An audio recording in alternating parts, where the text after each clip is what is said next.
मोक्षमार्गस्य नेतारं भेत्तारं कर्मभूभृतां ज्ञातारं विश्वतत्त्वानां वन्दे तद्गुणलब्धे। मंगलम भगवान वीरो मंगलम गौतमो गणि मंगलम कुंद कुंजार्यो जैन धर्मोस्तु मंगलम। तत्वार्थ सूत्र परम मांगलिक ग्रंथ है। आचार्य कुंद के पट्टशिष्य आचार्य उमा स्वामी द्वारा यह विक्रम की प्रथम शताब्दी में लिखा गया है। सूत्रात्मक शैली, भाषा इसकी संस्कृत है। 10 अध्याय में विभाजित है, 7 तत्वों का जिसमें वर्णन है। और हम सभी लोग दूसरा अध्याय पढ़ रहे थे जिसमें जीव के 5 भाव, जीव का लक्षण और जीव के भेद प्रभेद के बारे में समझ रहे थे। जीवों में कितनी प्रकार की इंद्रियां पाई जाती हैं उसमें वर्णन किया अपन ने। द्रव्य इंद्री और भाव इंद्री, जो 5 इंद्रियां होती हैं वो द्रव्य रूप भी होती हैं और भाव रूप भी होती हैं। द्रव्य इंद्री का जो स्वरूप है उसे अपन ने 17 नंबर के सूत्र में देखा था। निर्वृत्तुपकरणो द्रव्येन्द्रियम, निर्वृत्ति और उपकरण से जो रचना होती है उसे अपन द्रव्य इंद्री कहते हैं। निर्वृत्ति है, निवृत्ति नहीं है। निवृत्ति शब्द और निर्वृत्ति शब्द दोनों में बहुत अंतर है। जब अपन निवृत्ति कहते हैं तो उसका अर्थ क्या हो जाता है, और जब अपन निर्वृत्ति कहते हैं तो उसका अर्थ क्या हो जाता है। निर्वृत्ति मतलब होता है रचना और निवृत्ति मतलब होता है उस चीज़ से अलग होना। जैसे कर्मों से निवृत्ति हो गई, कर्मों से रहित हो गए, संसार से निवृत्ति हो गई, संसार के कार्यों से झंझटों से रहित हो गए। तो इस प्रकार से वो निवृत्ति है। और यहाँ पर क्या है, निर्वृत्ति मतलब रचना। तो आत्मा के प्रदेशों का उस आकार रूप निवृत्ति होना, यह अभ्यंतर निवृत्ति बताई थी। वहाँ पर इंद्रियों की संरचना होना वह बाह्य निवृत्ति थी। और उपकरण जो उस निवृत्ति के सहायक करें, सहायता करें। आज हम सब लोग पढ़ेंगे भाव इंद्री के बारे में। भाव इंद्री आत्मा की ओर से लेना है, अपन को चेतन की ओर से लेना है। भाव इंद्री पढ़ें उसके पहले अपन इसका जो सूत्र है 18वां नंबर, उसका एक बार बोर्ड के माध्यम से सूत्र को देखते हैं। सूत्र है 18वां नंबर, लब्धुपयोगौ भावेन्द्रियम। ठीक है ना, लब्धुपयोगौ भावेन्द्रियम, लब्धि प्लस उपयोगौ, उपयोग, इन दोनों को भाव इंद्रिय कहते हैं। अब इस सूत्र की अपन व्याख्या सुनते हैं।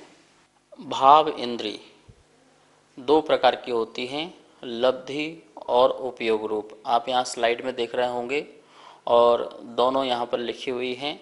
लब्धि क्या लिखा हुआ है, मति ज्ञानावरणादि कर्म के क्षयोपशम से उत्पन्न विशुद्धि, उत्पन्न ज्ञान, ज्ञान का उघाड़, उसे कहते हैं लब्धि। ठीक है ना, क्या लिखा है, मति ज्ञानावरण कर्म के क्षयोपशम से। क्षयोपशम लिखा है, इसका मतलब जो मति ज्ञानावरण, श्रुत ज्ञानावरण, अवधि ज्ञानावरण और मनः पर ज्ञानावरण, इनके क्षयोपशम से। ठीक है ना, ऐसे चक्षु दर्शनावरण, अचक्षु दर्शनावरण और अवधि दर्शनावरण, इनके क्षयोपशम से जो शक्ति प्रकट होती है, विशुद्धि प्रकट होती है, जानने की शक्ति प्रकट होती है, जो आत्मा में ज्ञान का उघाड़ होता है, प्रकाश होता है, उसे क्या कहते हैं, लब्धि। ठीक है। उपयोग, उपयोग में क्या लिखा है, जो वो लब्धि प्रकट हुई है, जो वो विशुद्धि प्रकट हुई है, उससे उत्पन्न आत्मा का प्रवर्तन रूप ज्ञान, प्रवर्तन रूप प्रयोगात्मक रूप ज्ञान, जो प्रयोगात्मक रूप ज्ञान है उसे कहते हैं उपयोग। ठीक है।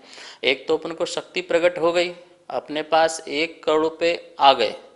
अब 1 करोड़ रुपए का अपन जो उपयोग करें, सामान खरीदें, उसके वो वस्तु खरीदें, भोग में लगाएं, तो वो कहलाएगा, जो प्रयोगात्मक कार्य हो रहा है वो कहलाएगा उपयोग। ठीक है ना। तो प्रगटता, ज्ञान की प्रगटता होना और ज्ञान का प्रयोग होना, ये 2 बात यहाँ पर कह रहे हैं। क्या बोले, ज्ञान की प्रगटता को लब्धि कह रहे हैं और उस ज्ञान का प्रति समय प्रयोग होना, प्रवर्तन होना, प्रभाव होना, उसे क्या कह रहे हैं? उपयोग कह रहे हैं। तो ये दोनों चीज कहाँ प्रकट होती हैं? ये दोनों आत्मा की चीजें हैं, जड़ की चीजें तो है ही नहीं है। चेतन का परिणाम है, चेतन की परिणति है। ज्ञान गुण आत्मा में पाया जाता है कि पुद्गल में पाया जाता है? तो स्वाभाविक है पुद्गल में नहीं पाया जाता है, शरीर में नहीं पाया जाता है, वह तो आत्मा का ज्ञान गुण है। ऐसी दर्शन गुण किसका है? आत्मा का। तो ये दर्शन गुण और ज्ञान गुण, इनकी जो शक्ति प्रकट हुई, मतलब उसमें जो आवरण था कर्म का, उसका आवरण कर्म का क्षयोपशम हुआ। क्षयोपशम किसका होता है? ज्ञान दर्शन का नहीं होता है, ध्यान रखना। क्षयोपशम किसका होता है? कर्म का होता है। जो कर्म का आवरण था उसका उदय में अभाव हो जाना और आगामी काल के लिए उसका कर्म का दबा रहना, वो हमारे ज्ञान को प्रकाशित होने दे, तो उसे कहते हैं अपन क्षयोपशम। ठीक है ना? तो इसलिए यहाँ पर क्या बोला? मति ज्ञानावरणादि। जब अपन चक्षु मात्र में लेंगे, अलग अलग इंद्रियों में लेंगे, तो उसका अलग अलग कर्म का बनेगा। अभी तो एक पूर्ण रूप से बात चल रही है कि मति ज्ञानावरणादि कर्म का क्षयोपशम। ऐसे अंतराय कर्म में भी लेना पड़ेगा, वीर्यांतराय कर्म का क्षयोपशम लेना पड़ेगा, क्योंकि जानने की शक्ति तो प्रकट हो गई, लेकिन वो जानन शक्ति कब तक बनी रहे, तो उसके लिए भी आत्मशक्ति चाहिए होता है। तो वीर्यांतराय कर्म का भी क्षयोपशम लगेगा।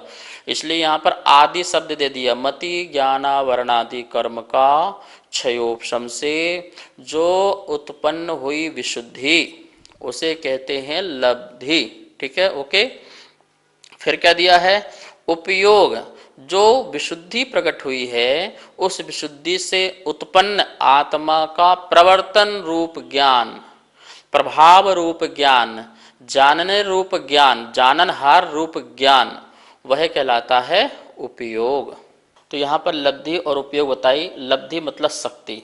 देखिए, जैसे किसी जीव को बहुत सारे शास्त्रों का ज्ञान है और ज्ञान की उसके अंदर वो शक्ति, जैसे वो समय सार को भी जानता है, नियम सार को भी कंठस्थ कर लिया है, तत्वार सूत्र को भी कंठस्थ है उसके पास। तो संस्कृत साहित्य भी, प्राकृत साहित्य भी, अंग्रेजी साहित्य भी, हिंदी साहित्य भी उसे कंठस्थ हैं, उसकी स्मृति में है, उसके आत्मा की ज्ञान शक्ति लब्धि में है।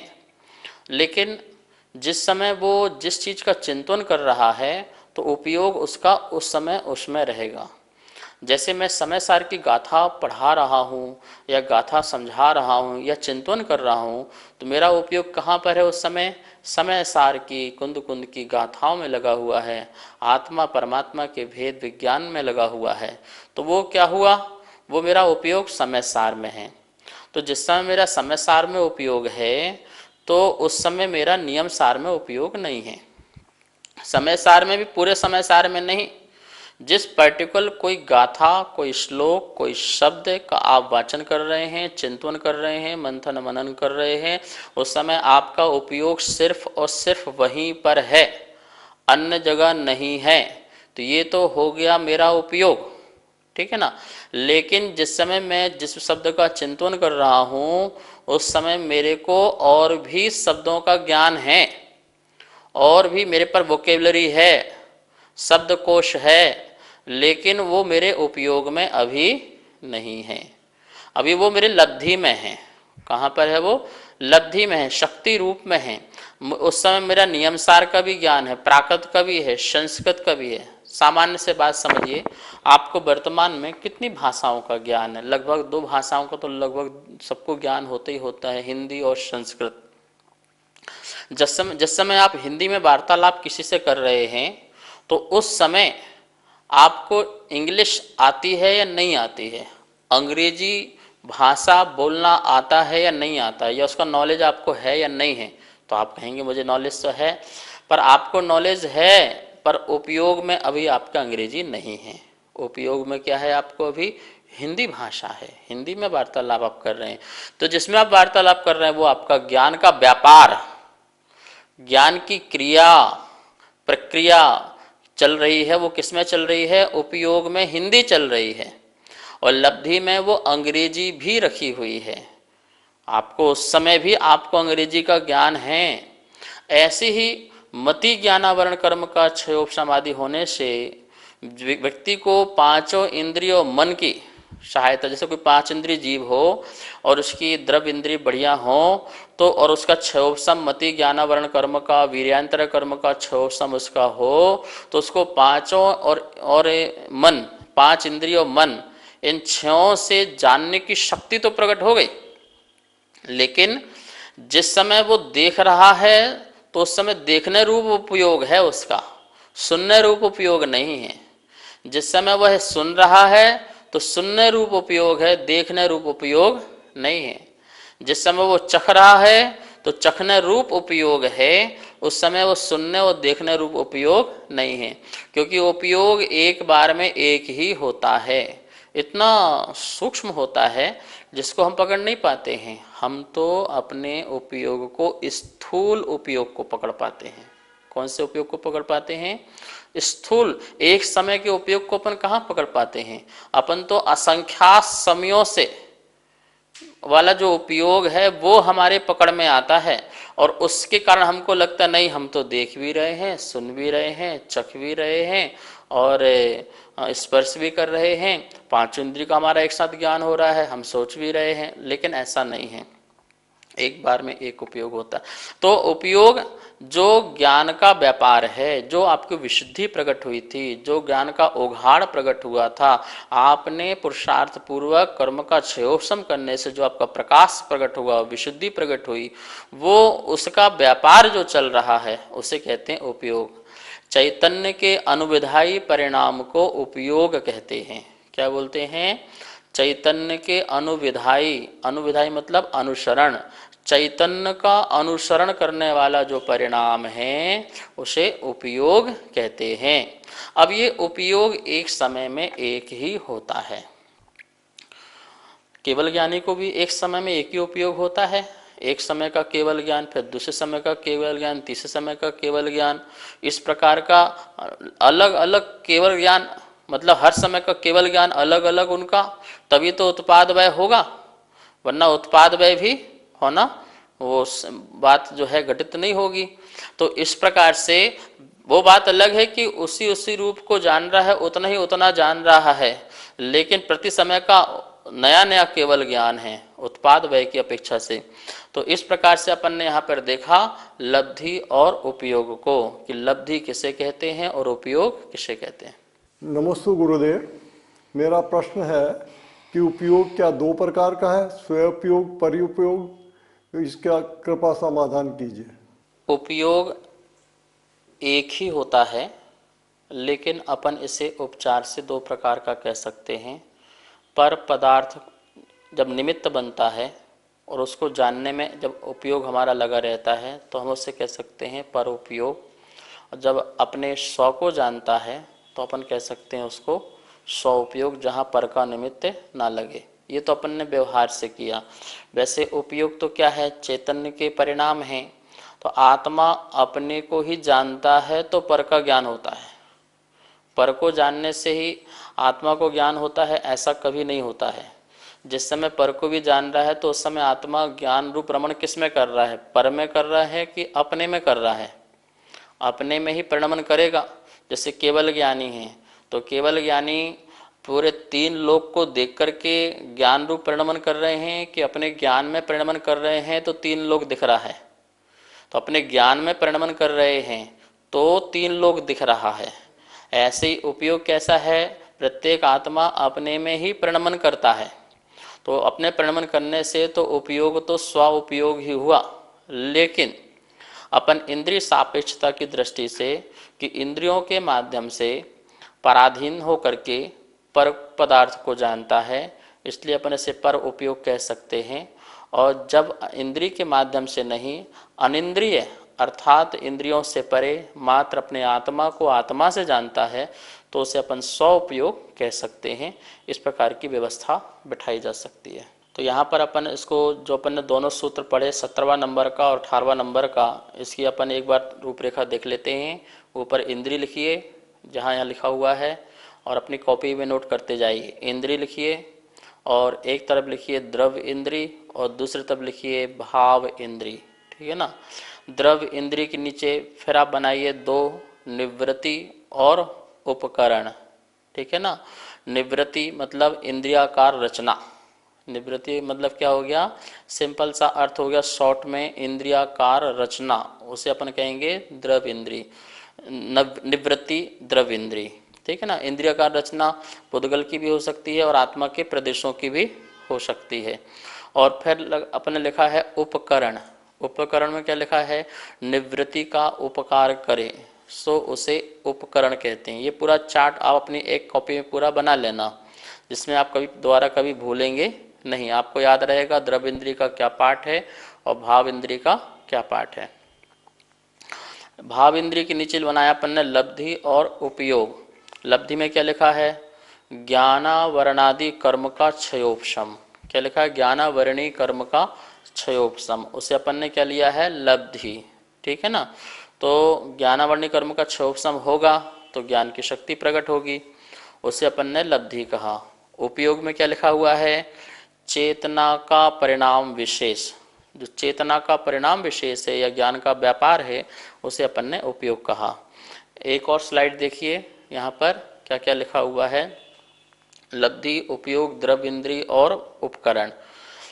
ज्ञान की प्रकटता, जो प्राप्त शक्ति है, जो ज्ञान की प्रकट प्राप्त शक्ति है, उसे अपन ने लब्धि कहा।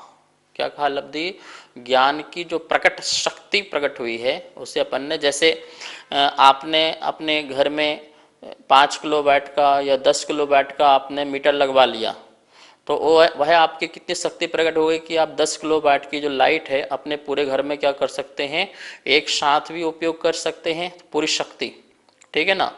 अथवा आप क्या कर रहे हैं, पूरी आपकी शक्ति तो प्रकट हो गई है पर आप एक बल्ब जला रहे हैं, बस एक ट्यूबलाइट जला रहे हैं या कोई एक इंस्ट्रूमेंट का उपयोग कर रहे हैं, तो शक्ति तो बहुत प्रकट हो गई। 10 किलोवाट की शक्ति की आपको इतने पास पैसा था कि आप इतना खर्च कर सकते थे, तो आपने 10 किलोवाट की शक्ति आपने ले ली, लेकिन आप उसका उपयोग कितना कर रहे हैं, आप किसी छोटे बल्ब में या बड़े कूलर में या फ्रिज के लिए उपयोग कर रहे हैं, लाइट का उपयोग कर रहे हैं, तो वो आपका उपयोग हो गया। क्या हो गया, जैसे आप बोलते हैं ना घर का सामान का उपयोग करो, कपड़े का उपयोग करो, पैसे का उपयोग करो, ऐसे वो यहाँ पे चेतन के व्यापार का उपयोग हो गया। ठीक है, तो वो उपयोग। ठीक है ना। इस शक्ति का जो प्रयोग है, वो प्रयोग है, उसे अपन ने क्या कहा, उपयोग। इस उपयोग में सहकारी साधन कौन है, जो हमारा आत्मा का उपयोग है, लेकिन उसमें सहकारी साधन कौन है, तो वो द्रव इंद्रियां हैं। कौन सी हैं वो, और द्रव इंद्रिय के लिए सहकारी कारण कौन है, तो वो उपकरण हैं। बाह्य उपकरण जो हैं वो इसके सहायक होते हैं। इस प्रकार से यहाँ पर अपन ने ये द्रव इंद्रिय और भाव इंद्रिय का स्वरूप का संक्षिप्त रूप से वर्णन समझा। नमोस्तु आचार्य श्री। द्रव इंद्रिय के निमित्त से भाव इंद्रिय होती है या भाव इंद्रिय के निमित्त से द्रव इंद्रिय होती है क्या? ये निमित्त नैमित्तिक संबंध है द्रव इंद्रिय और भाव इंद्रिय। आत्मा में जानने की शक्ति प्रकट हुई सो द्रव इंद्रिय का होना भी एक निमित्त होता है, अथवा द्रव इंद्रिय की संरचना हुई तो आत्मा में भाव इंद्रिय रूप जानने की शक्ति प्रकटता हुई, वहाँ पर फिर भाव इंद्रिय जो है वह निमित्त होता है, कहीं द्रव इंद्रिय के लिए, कहीं द्रव इंद्रिय निमित्त होता है भाव इंद्रिय के लिए।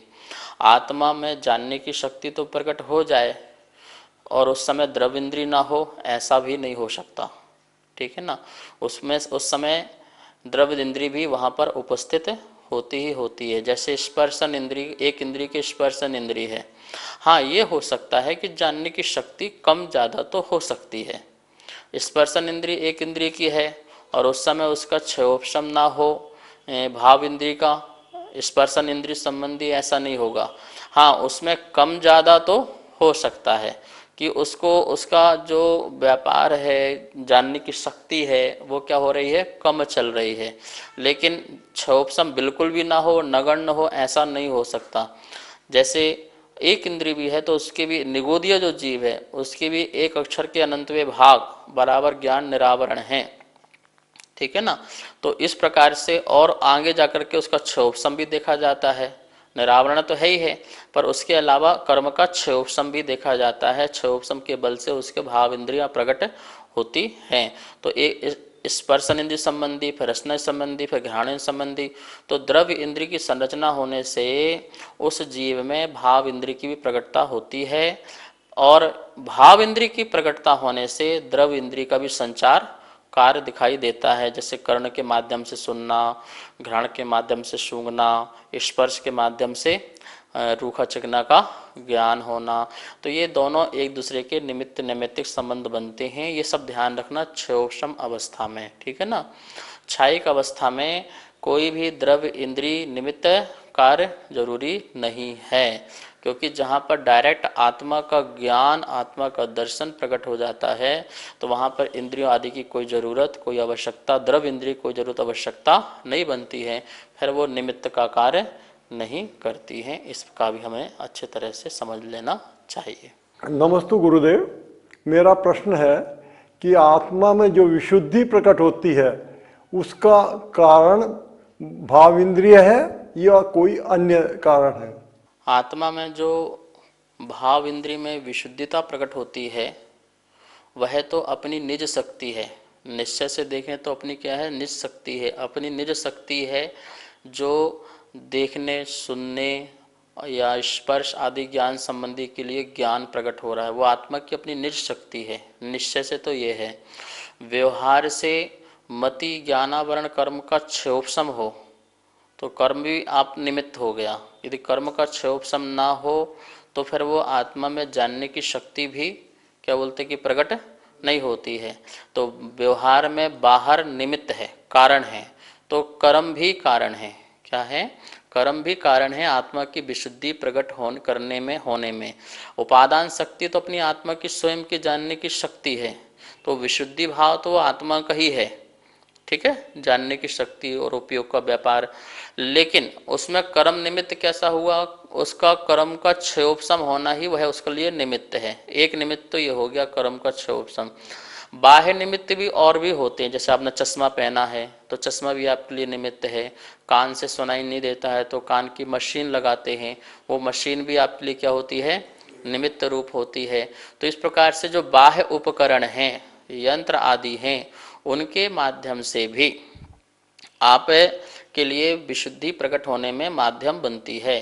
देखिए, हमको जानने की शक्ति तो है, लेकिन यदि हमको बाहर का श्रवण नहीं हो रहा है, ठीक है ना, या हमको बाहर का आँख के माध्यम से दिखाई नहीं दे रहा है, तो हमारे पास चश्मा नहीं है, हमारे पास मशीन नहीं है, तो हम वो श्रवण नहीं कर पाएंगे, हम वो देख नहीं पाएंगे। तो आपको चश्मा भी और कर्ण की मशीन आदि भी आपके लिए क्या बनी? वो निमित्त बनी। तो वो भी आपके लिए बाह्य निमित्त है विशुद्धता प्रकट होने में। आपका क्षयोपशम होते हुए भी, शक्ति होते हुए भी आप उसका जो उपयोग आत्मक जो कार्य करना है उसमें बाह्य निमित्त भी होते हैं। तो अंतरंग तो अपनी निज की शक्ति है। अंतरंग तो क्या? अपनी स्वयं की निज की शक्ति है। जो कर्म, जो आत्मा में ऐसा ही ज्ञान गुण की पर्याय प्रकट हुई है, दर्शन गुण की पर्याय प्रकट हुई है, वीर्यांतराय कर्म के क्षयोपशम से जो आत्मा में जानने देखने की शक्ति प्रकट हुई है। तो इस प्रकार से अपन देख सकते हैं कि निज शक्ति को अपन निज शक्ति में डालो और पर की शक्ति को अपन ने पर शक्ति में डालो। संसार अवस्था में हम कर्म की सहायता से जीवन भी जीते हैं, तो इसलिए कर्म का भी हमारे जीवन में बहुत महत्वपूर्ण स्थान है। और निज की शक्ति तो है ही है जो अपनी स्वयं की विशुद्धि आदि है।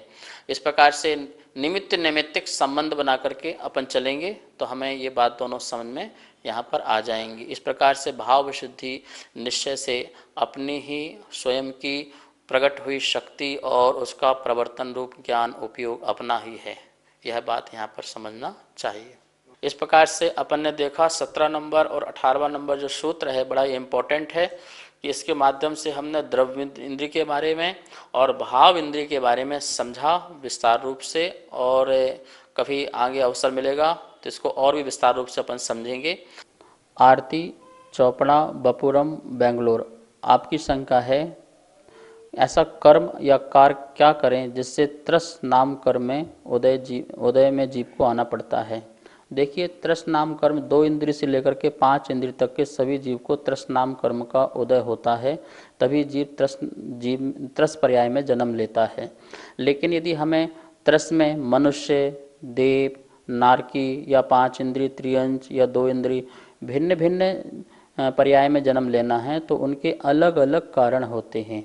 जैसे नरक में यदि तृष्ण पर्याय में जन्म लेना है तो बहुत आराम, बहुत परिग्रह और संक्लेश परिणाम करते हैं, तो उससे नरक तृष्ण पर्याय को प्राप्त होते हैं। स्वभाव में मार्ता, सरलता, कषाय की मंदता, दान पुण्य आदि कार्य करने से जो है, और आकाम निजरा या सकाम निजरा आदि कार्य करने से भी देव पर्याय में तृष्ण पर्याय नाम कर्म से हम जन्म लेते हैं, यह कार्य करते हैं तो यह होता है।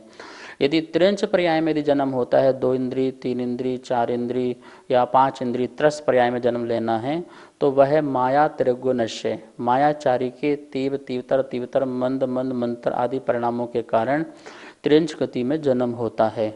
और यदि मनुष्य तृष्ण नाम कर्म में उदय में हमको आना है, जन्म लेना है, तो वहाँ पर अल्प आरंभ, अल्प परिग्रह आदि के कार्य करना पड़ेगा और स्वभाव में मृतता से भी मनुष्य आदि पर्याय की प्राप्ति होती है। ये कारण आगम धारा में प्राप्त होते हैं और इन्हीं कारण से तृष्ण पर्याय में जीव का जन्म आदि होता है। ममता जैन, मॉडल टाउन, आपकी शंका है कि जिसका नॉनवेज का त्याग है वो नॉनवेज होटल में भोजन ना करे। कुछ लोग कहते हैं कि भोजन तो वहाँ डिस्पोजल मिलता है और शाकाहारी मिलता है तो उसे ग्रहण कर सकते हैं। नहीं कर सकते हैं।